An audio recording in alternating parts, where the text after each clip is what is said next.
the pleasure of being invited to the Swanson Intermediate School Turkey Trot. It was my first experience, and it was an activity for the whole school, and it was in celebration of the fact that the Swanson Road Intermediate School raised over $10,000. $10,000. Wow. Under the direction of physical education teacher Ann Shane as part of Swiss's commitment to the Pride and Purpose program. This program has been a long-running partnership between Swiss and the Nitsveni School in Dumfries, South Africa, which is a K-7 school. And we've sent staff over, Dr. Lopez, Mrs. Shane, and others, and do the turkey trot. And this year it was Dr. Lopez's turn. And having been there for a couple of the assemblies, it was quite the scene. It was really fun to watch the kids. The kids get so excited, excited. So it was great. It was a nice way to lead into the Thanksgiving holiday. Now, if we wanted you to put the Rocket Man costume back on again Oh, for next... okay. I was going to Is say that- back on. Originally I thought you were going to say on, and I was going to say, well, I've already had it on. Well, I know you have, and that's why I'm asking, would I have to put that in the form of a motion for next Thanksgiving? Or No, turkey I don't trot? think so. Do you know how difficult it was to get that on? And then it was so gross after I took it off from previous wearings. I don't think it had ever been cleaned. So we sent it to Dooley's, and I asked him to steam it like 10 times. And I still think I have the grit on me, but It may have shrunk a little bit, too, after Could the have. process. Could So have. then he wouldn't have to wear it. He'd have to get somebody else. yeah, could have. So, All right, you're off Yeah. the hook. Sorry Yeah. I brought it up. but if you'd like me to try to don that, I can see what I can do. Let's see where you're at next year as far as, Thank as far you. as weight, and then we'll go from there. All right, thank you very much. So I would now entertain a motion to accept the minutes of November 17. I'll make that motion. I'll second it. All in favor? All right. Aye, it is a vote. Do we have student representatives, Dr. Hanfield? Allie had sent a message of apology that she had another commitment this evening. I don't know, do we hear anything from Jasmine? No, I did not. Okay, so we don't know where Jasmine is, but if she pops in, we'll put her on. They may be starting an early Christmas break. Yeah, maybe. That's fine. Maybe. I know the trimester has just ended over at the high school, so they could be studying, right, for their exams. That could be part of it. They have exams tomorrow and Friday, right? Well- No? Today was the last day. Oh, today was the last day. Okay. So they are So maybe they're getting celebrating. ready for tomorrow and do a whole new schedule. That's true. So maybe they're preparing. Okay, we'll cut them some slack this time. Thank you. They I'm do sure such a great job typically. I now move on to the superintendent's report. Yes, thank you, Mr. Chair. Just a COVID update, as we do every meeting. Obviously, we had the Thanksgiving holiday, and this week thus far, we've reported 29 cases. We had 16 on Monday, 6 yesterday. We reported 7 today. Obviously, the 16 is a number that spans, 5.5 days. So I always like to qualify numbers like that when we come off of a break. We definitely appreciate test and stay, as Dr. Chamberlain can attest.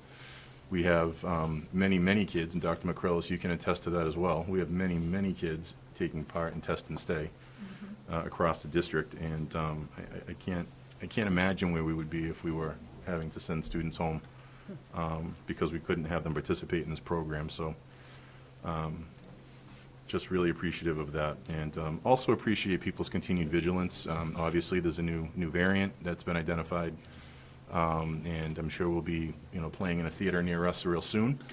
Yeah. And anything people can do, whether it's, and I understand the masking piece, I understand the vaccination, I get all of it, but anything people can do is appreciated to not only keep themselves safe, but to help us here in the school district, keep things going in as orderly a fashion as possible. I have a question through the chair. Were those cases found through the test and stay program, or were the kids already diagnosed before So Monday? we've had some, we've had a handful of cases come through test and stay where we've picked them up. The majority, I would say, right, Dr. Chamberlain, the majority would be, This week, most were from the weekend. yeah. Okay. Since we started, we've had, I think, 7 that have been picked up through test and stay. Yeah. So zip slip is helping immensely then? Oh, it is, yeah. Yeah. The nurses use that every day. Yeah. Yeah, it continues to be a large weapon in our arsenal, you know, so, yeah. Now, through the chair, if I might ask, parents, Close contact, the nurses will look through the paperwork, they don't have a consent for the, you know, for the child, and, you know, they'll notify the family, and on the spot, the family will consent. oh, good. Typically, and we take it that way, so, so, yeah. Okay, It's been a very, very good program for us. sounds it, yes, thank Are we you. having good success once again with zip slips as far as participation? About the same as last Yeah. year. Yeah, pretty good. Okay. Yeah, pretty good. Yeah. It's really helpful for the nurses to track what's going on at home, as well as for the nurses to track staff issues, right? When somebody's out sick, that kind of thing. So, no, it's been very helpful. Yes, a good response. And what we're seeing in these numbers too, you know, these, and even ones before them, is we're seeing, it's a lot of household situations. So the numbers may look large, but they're not necessarily isolated. They're siblings of siblings of siblings. So, which I guess, you know, would be expected, right? Sure. So that also is another, you know, kind of qualifying factor in this. Good to know. Okay. Any other questions, comments? Yeah, through the chair, how would, I know on Zip Slip you can upload your COVID card on there. Is that something all parents in the district can do now? Like K up, or? So I'm working with ZipSlip now. When we did it for the middle school and high school, some of the files that got uploaded were hard for me here to open or for the Oh, nurses to yep. open. Mhm. So they're just double checking on a fix that they put in for that, and then we'll have the same form. It'll be sent out through ZipSlip Okay, to Swanson, Bryn Mawr and Pack, and Okay. then you'll see it and be able to upload it. I just don't want to do it till the fix is there so that we Yeah. can easily access the card. right, so you just click and it opens Yeah, type yeah. thing. Cool, thank you. Great. All right. We now move on to new business. Yes, thank you, Mr. Chair. In your packets tonight, the two items from the Southern Worcester County Educational Collaborative. The first is information, and that's the first quarter report. And then the second item is the collaborative annual report for 2021, which requires action on your part to accept the report. Chair, you actually need it on the collaborative annual report for 2021. I apologize. Okay, so we need another motion. Yeah, we'll just rescind that motion and make the motion that's on the back part of the page. Make a motion to accept the Southern Worcester County Collaborative Annual Report for 2021. Do I have a second? Second. Any discussion? Nope. I would just like to ask, how many students do we have at the collaborative now?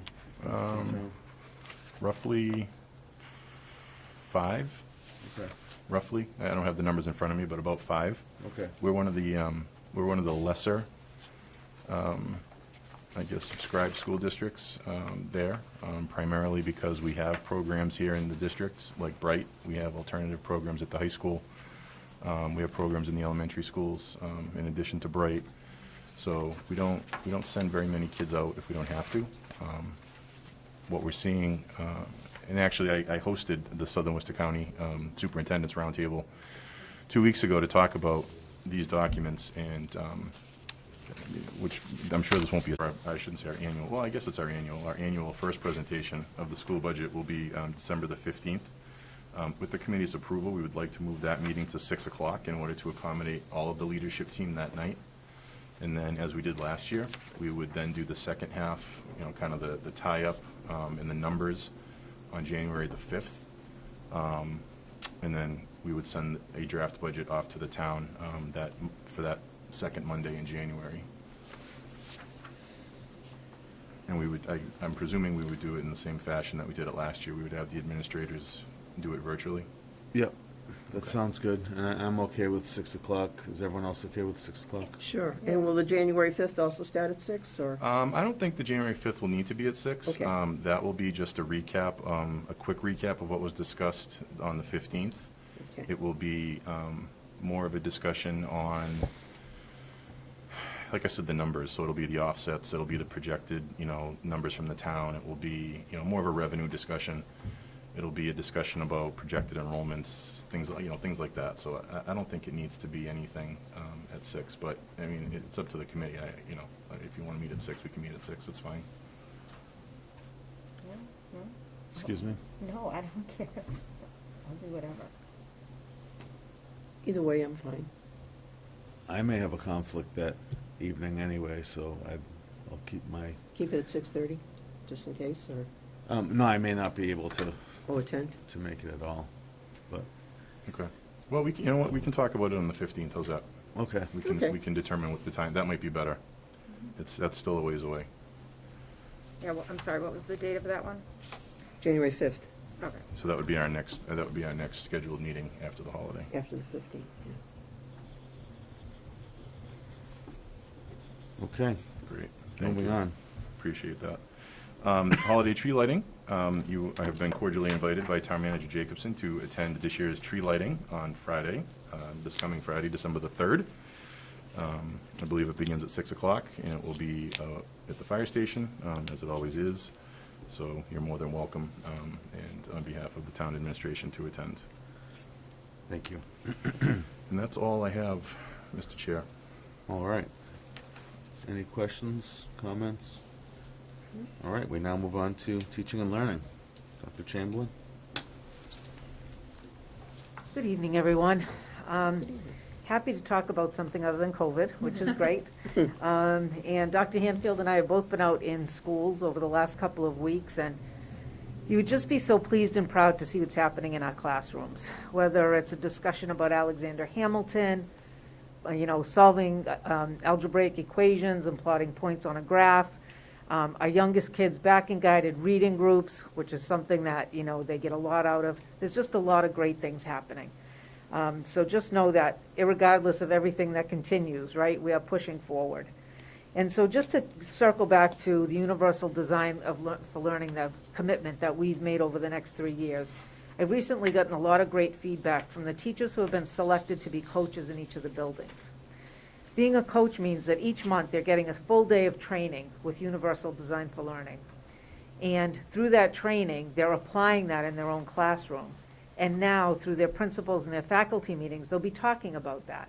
Not in a big formal presentation kind of way, but to say, this is what I learned this past month, this is what I'm doing, maybe you should try it, right? Or to just kind of get the information out there. So through this program, the teachers will also come, starting in January, be able to use some of the time with a little bit of additional work to get a graduate level course, credit for a graduate level course through this. So it's been a great benefit for the district, and I'm excited to see where it's going to lead us. The equity audit with CLE is moving right along. The first meeting with the stakeholders began of a review of a lot of our MCAS data, performance data, discipline data, that kind of thing. It moved on then this last meeting where we looked at a survey that all staff in the district were able to complete about how they feel, things like how much information do they know about how students overall are performing? How do they see themselves as leaders in the district? And this is everybody, right? Because we look at everybody to take on their role as a leader. How do they feel they're supported through professional development? A wide variety of questions. So we went through that data this past time. We're going to meet another week or so, and we're going to go through the data collected through focus group interviews that took place. So CLE's staff met with students from Auburn High School, Auburn Middle School, staff from across the district, as well as some families from across the district, trying to get a sense of the perceptions of these groups and how we were approaching all students to ensure that we were providing an equitable learning experience for everyone. So it's been kind of exciting to see all the nooks and crannies and places where they're looking for information and how they're going to pull this all together. So we're very excited about where this is going to lead for us as far as really improving the district in a comprehensive way that meets the needs for all kids. So while we continue with COVID and trudging through that, there are some really exciting things happening. So I thank you for your support for these initiatives, and I look forward to sharing out some of the outcomes of these. Oh, thank you. Great, thank you. Thank you. And we now move on to business and financial. Yes, Mr. Chair, thank you. I am standing here in place of, or sitting here rather, in place of Mrs. Wisbicki. She's at the Town Hall budget kickoff this evening, representing the public schools. Well, I'd like to thank her, and I'm sorry for the lack of a build-up. That's Announcing. okay. That's all right. And she would be disappointed if she thought it wasn't only for her, so. In any event, just one quick thing that she had asked me to bring to your attention, the acceptance of a new scholarship. During the 2019-2020 school year, Donna Heidemann and her enterprise support class took in small used furniture donations and refinished the pieces for sale. The proceeds were to be used for a field trip that was planned but canceled due to COVID. The course no longer exists. And Donna would like to use the $330 to establish a scholarship to benefit students who are in the program and are now graduating and going on to college.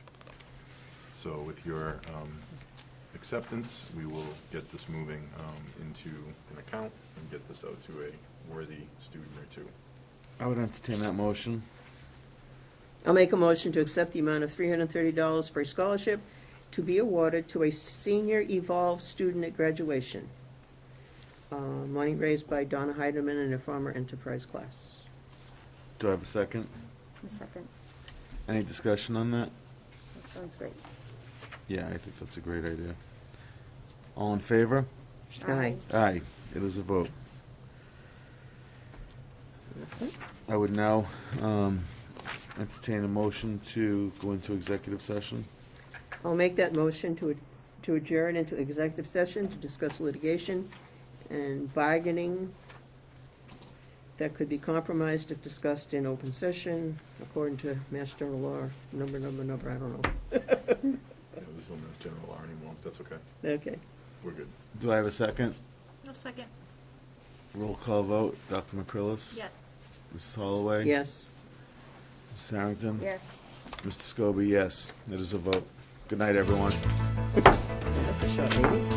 Wow, I guess so.